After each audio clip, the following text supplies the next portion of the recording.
Hello, welcome back. Yesterday I bought the Entity XXR out of the currently released vehicles from the San Andreas Supersport Series DLC. This one was the one that I anticipated most. I always like these supercars. Now within Grand Theft Auto 5 I am more of a collector kind of player. I like to collect all these vehicles and so that means I have to actually grind a lot in order to make enough in-game cash to obtain these.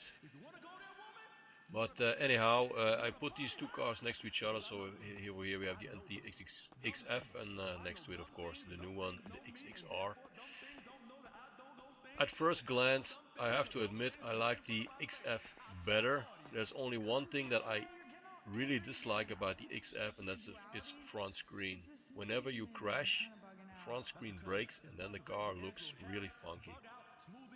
But overall, its handling, its performance is very nice.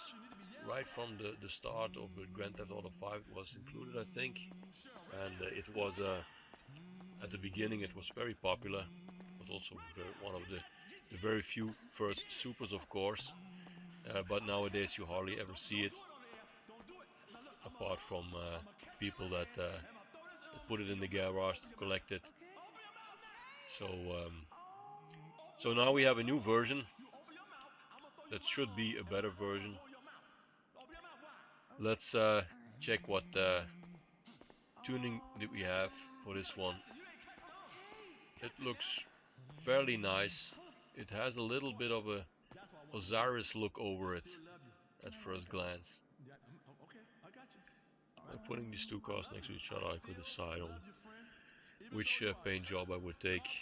On my XF I have a black metallic with a frost white pearlescent, and apparently with this XXR we get to we have a primary color and a secondary color.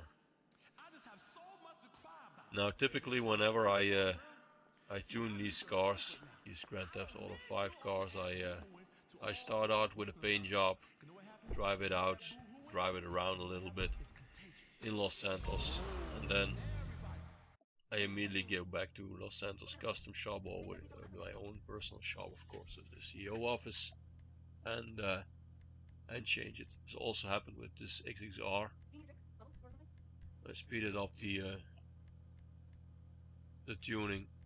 I think everybody up till now knows what's included. It's a very nice looking car. It has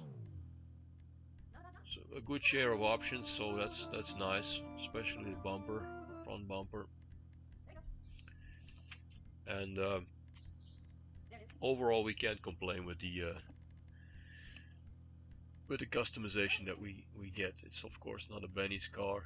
It's not like the Sultan RS, but we can't complain.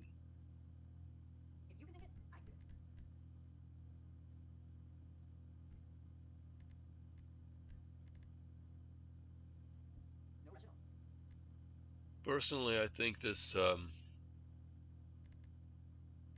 let's say the shop at your CEO office is not as good as the regular Los Santos custom shop.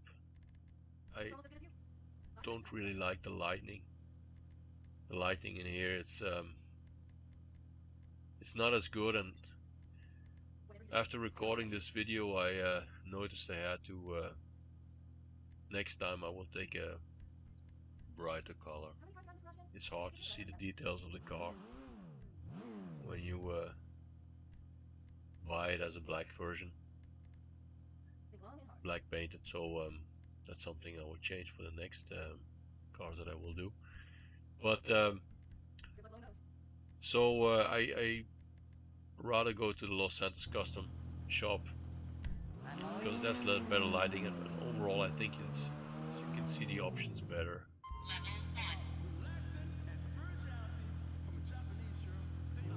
So it's finished for now, and then it's time to take it out for a spin, see how it handles. I always thing I check is how it slides. That's something that's really important for me.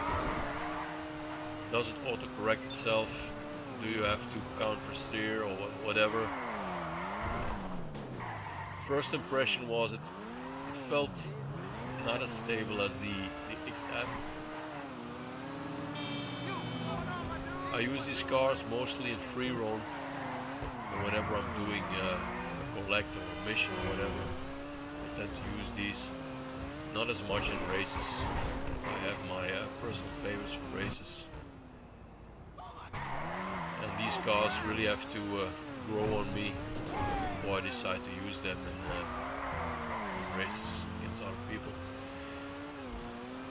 Now what I noticed with this car is that it does have ample enough power to pull itself out of a drift, so that's nice. Some cars really lack in the performance department, so it is usable to power slide.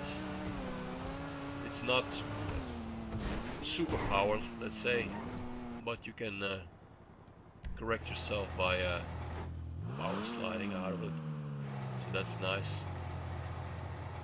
This animation is also very nice whenever you put them back in the CEO office, especially at the third floor.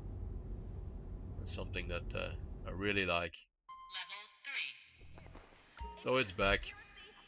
A great car. Would I recommend buying this one or the XF? Personally, I think you're better off with buying the XF. It is more detailed, it is more stable, but if you're a collector like me, go for it. Cheers.